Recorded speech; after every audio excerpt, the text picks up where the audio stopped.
Hello friends, आप सब कैसे हैं? आई होप कि आप सब अच्छे होंगे। आज हम टेट का साइकोलॉजी सेक्शन 6 कर रहे हैं, जो कि सभी स्ट्रीम के स्टूडेंट के लिए मोस्ट इम्पॉर्टेंट है। चलिए शुरू करते हैं। प्रश्न पहला है, व्यवहार अध्ययन की सबसे पुरानी विधि है। जो व्यवहार का अध्ययन है, जो कंडक्ट है, साइकोलॉजी है, कंडक्ट की साइकोलॉजी है, उसमें जो सबसे पुरानी विधि है, व्यवहार की सबसे पुरानी विधि जो है वो है अंतर्दर्शन विधि। प्रश्न दूसरा है, सामान्यीकरण के सिद्धांत को किसने दिया था? जो सामान्यीकरण का सिद्धांत है उसको किसने दिया था? तो सामान्यीकरण का जो सिद्धांत है उसको चार्ल्स जूड ने दिया है। प्रश्न 3 है, बुद्धि अपने आसपास की समायोजन योग्यता है, किसने कहा है? जो बुद्धि है अपने आसपास की समायोजन योग्यता है, किसने कहा है?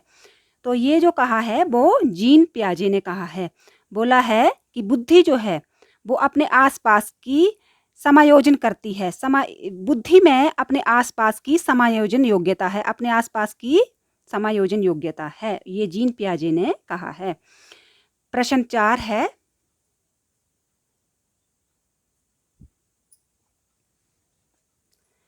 तो बुद्धि अपने आसपास की समायोजन योग्यता है, किसने कहा था? जीन पियाजे ने।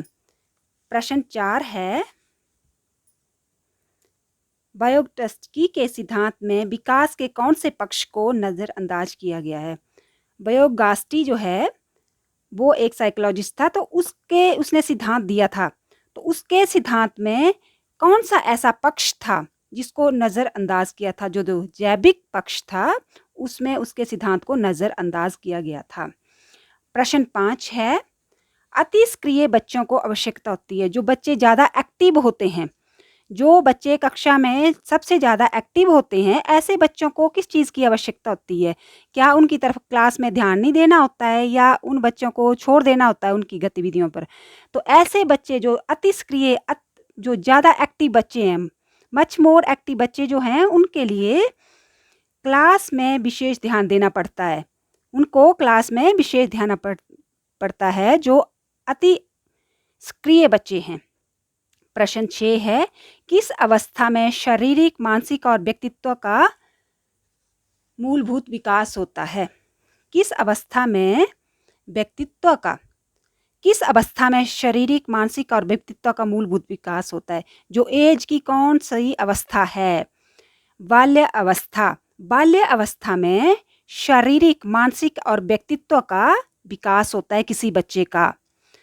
प्रश्न 7 है, बुद्धि लब्धि शब्द का सबसे पहले प्रयोग किसने किया था? तो बुद्धि लब्धि का हमने पहले भी प्रश्न किया है कि बुद्धि लब्धि का प्रयोग सबसे पहले किसने किया था? टर्मैन ने। और जो 1912 वाला क्वेश्चन है उसमें टर्मैन नहीं होगा, उसमें टर्मैन। प्रश्न 8 है, बालक किस अवस्था में हंसता कम है और मुस्कुराता ज़्यादा है? जिसका अर्थ है कि अपने संवेगों को नियंत्रित करना सीख जाता है। बालक को ऐसी कौन सी अवस्था है जिसमें बालक हंसता कम है और मुस्कुराता ज़्यादा है? तो जिसका अर्थ है कि बच्चा जो है अपने संवेगों को नियंत्रित करना सीख गया है, अपने इमोशंस को नियंत्रित करना सीख गया है। तो उत्तर बाल्यकाल जो है उसमें बालक हंसता कम है और मुस्कुराता ज़्यादा है, तो उत्तर बाल्यकाल। प्रश्न 9 है, पाठ्यक्रम में लचीलेपन का प्रत्यय किसको लाभान्वित करने के लिए प्रस्तावित किया गया है? जो सिलेबस होता है उसमें चेंज किया जाता है, लचीलापन मतलब आगे का पीछे किया जाता है, उसमें कुछ मॉडिफिकेशंस की जाती हैं पाठ्यक्रम में। तो पाठ्यक्रम में जो चेंज किया जाता है वो किसके लिए किया जाता है? किसको लाभ देने के लिए? ऐसे कौन से बच्चे हैं जिनको लाभ देने के लिए पाठ्यक्रम में लचीलापन लाया जाता है? तो अयोग्य बालकों को इसका लाभ देने के लिए जो है पाठ्यक्रम में लचीलापन लाया जाता है। अब प्रश्न 10 है,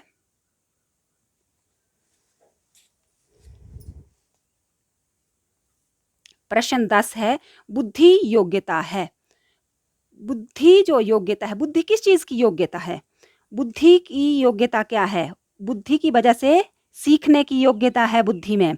दूसरा है स्वयं को नई परिस्थितियों में समायोजित करने की योग्यता जो है वो बुद्धि में है। अब विचारों पर चिंतन की जो है योग्यता है बुद्धि में। तो बुद्धि के इतने 3 तरह की योग्यता बताई है इस प्रश्न में। सीखने की, दूसरा प्रश्न है इसका उत्तर है स्वयं को नई परिस्थितियों में समायोजित करने की, तीसरा है विचारों पर चिंतन की। प्रश्न 11 है किसने कहा कि शिक्षा मनुष्य की अंतर्निहित शक्तियों का प्रकटीकरण है?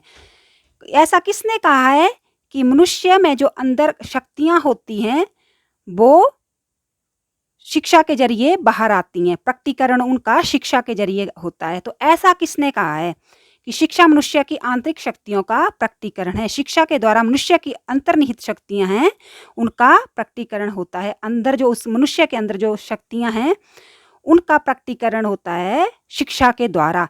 तो ये शब्द जो थे विवेकानंद, ये जो बातें हैं विवेकानंद ने कही थी। इदम अपनी मानसिक ऊर्जा प्राप्त करती है। इदम जो है अपनी मानसिक ऊर्जा कहाँ से प्राप्त करती है? इदम जो अपनी मानसिक ऊर्जा है वो शारीरिक मूल प्रवृत्ति, शरीर की जो मूल प्रवृत्ति होती है उससे इदम जो है अपनी मानसिक ऊर्जा प्राप्त करती है। मेंटल एनर्जी प्राप्त करती है। प्रश्न 13 है एरिक्सन के प्रस्तावानुसार विश्वास बनाम अविश्वास विकसित होता है। एरिक्सन ने बोला है कि विश्वास बनाम अविश्वास विकसित होता है। तो कहाँ होता है विश्वास बनाम अविश्वास?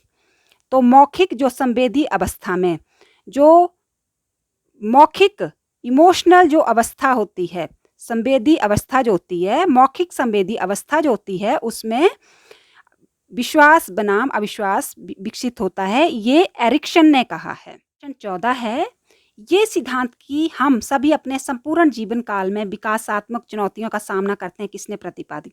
ऐसा किसने कहा कि हम अपने पूरे जीवन काल में विकासात्मक चुनौतियों का सामना करते हैं? तो ये किसने कहा था? तो ये शब्द जो थे वो एरिक्सन ने कहे थे कि हम अपने जीवन काल में चुनौतियों का सामना करते हैं, विकासात्मक चुनौतियों का सामना करते हैं। प्रश्न 15 है स्वयं स्वीकृत नैतिकता के सिद्धांत को किसके द्वारा प्रस्तावित किया गया? जो स्वयं स्वीकृत नैतिकता का सिद्धांत है उसको किसके द्वारा प्रस्तावित किया गया है? तो कोलबर्ग द्वारा स्वयं स्वीकृत नैतिकता के सिद्धांत को प्रस्तावित किया गया है। प्रश्न 16 है बिना भिन्नता की परिकल्पना को कहा जाता है। बिना भिन्नता की परिकल्पना को क्या कहा जाता है? जहाँ परिकल्पना में भिन्नता नहीं होगी तो उस परिकल्पना को क्या कहा जाता है? शून्य परिकल्पना। प्रश्न 17 है समाजीकरण एक प्रक्रिया है। तो समाजीकरण सोशलिज्म जो है क्या है? एक पारस्परिक प्रक्रिया है। समाजीकरण एक पारस्परिक प्रक्रिया है। प्रश्न इस तरह से भी पूछा जा सकता है ऐसे समाजीकरण एक, फिर खाली स्थान छोड़ दिया जाएगा, प्रक्रिया है, तो उसमें नीचे ऑप्शंस दिए होंगे तो उसमें पारस्परिक आएगा। प्रश्न 18 है अंगूठा चूसना, नाखून चबाना आदि निरंतर क्रियाएं हैं, किसके कारण होता है ये? जब कोई बच्चा या बड़ा अंगूठा चबाता है, नाखून चबाता है, अंगूठा चूसता है तो निरंतर करता है इस क्रिया को, ऐसा नहीं कि कभी कभी करता है, निरंतर इस क्रिया को करता है। तो ऐसा वो किस कारण करता है? तो उत्तर है चिंता। चिंता के कारण अंगूठा चूसना और नाखून चबाना आदि निरंतर क्रियाएं होती हैं।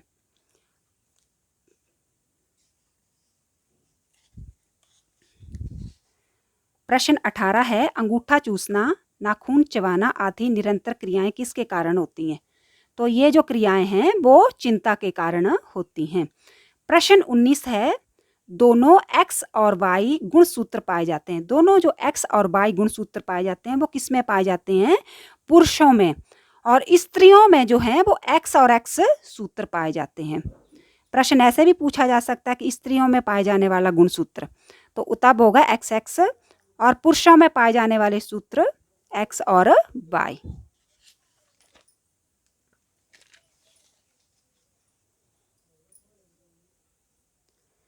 प्रश्न 20 है, किस महीने की परिपक्वता में बच्चा पहला कदम चलने लगता है? जब कौन सा ऐसा महीना होता है बच्चा जब पहला कदम चलने लगता है? तो 10 से 12 वर्ष के बीच बच्चा अपना पहला कदम चलने लगता है। प्रश्न 21 है, व्यवहार में सुधार। प्रश्न 21 है, व्यवहार में सुधार को अधिगम कहते, जो कि अपेक्षाकृत होता है। व्यवहार में जो सुधार होता है, व्यवहार में जब कोई सुधार होता है तो उसको अधिगम कहते हैं, लर्निंग कहते हैं। तो ये जो अधिगम होता है, व्यवहार में सुधार होता है, उसको अधिगम कहते हैं। और ये जो अधिगम लर्निंग होती है वो कैसी होती है? अपेक्षाकृत कैसी होती है? स्थायी होती है। व्यवहार में सुधार के जरिए जो लर्निंग होती है वो स्थायी होती है। प्रश्न 22 है, प्रश्न 22 है, अंतःस्रावी ग्रंथियों और क्या कहा जाता है? जो अंतःस्रावी ग्रंथियां होती हैं हमारी बॉडी में, उनको किसी और नाम से भी जाना जाता है। तो क्या कहा जाता है उनको? नलिका विहीन ग्रंथियां। जो अंतःस्रावी ग्रंथियों को और क्या कहा जाता है? नलिका विहीन ग्रंथियां। प्रश्न 23 है, पीयूष ग्रंथि को और क्या कहा जाता है? जो पीयूष ग्रंथि होती है उसको और किस नाम से जाना जाता है? पीयूष ग्रंथि को और किस नाम से जाना जाता है? तो पीयूष ग्रंथि को मास्टर ग्रंथि के नाम से जाना जाता है। प्रश्न 24 है, नैमित्तिक अनुबंधन किससे संबंधित है? जो नैमित्तिक अनुबंधन है, किसने बोला है? नैमित्तिक अनुबंधन के बारे में। तो स्किनर ने नैमित्तिक अनुबंधन के बारे में बताया है। फ्रेंड्स, इन साइकोलॉजी के वीडियोस में मैं जो भी क्वेश्चन करवा रही हूँ वो मोस्ट इम्पॉर्टेंट क्वेश्चन है हर स्ट्रीम के स्टूडेंट के लिए। तो वीडियो को शुरू से लाके एंड तक देखना, ताकि आपसे कोई भी साइकोलॉजी का क्वेश्चन ना छूटे और आप पेपर में ढंग से क्वेश्चन साइकोलॉजी के करके आएँ। प्रश्न 25 है,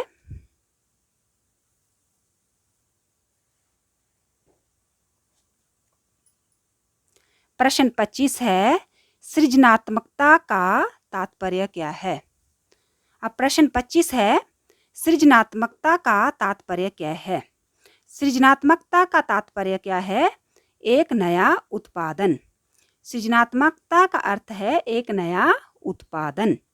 जब क्रिएटिविटी की जाती है, जब सृजनात्मकता मतलब क्रिएटिविटी, जब क्रिएटिविटी की जाती है तो एक नई चीज़ बनती है। तो एक नया उत्पादन जो है वो है सृजनात्मकता। प्रश्न 26 है, दीर्घकालीन स्मृति कितने समय तक रह सकती है? जो दीर्घकालीन स्मृति है,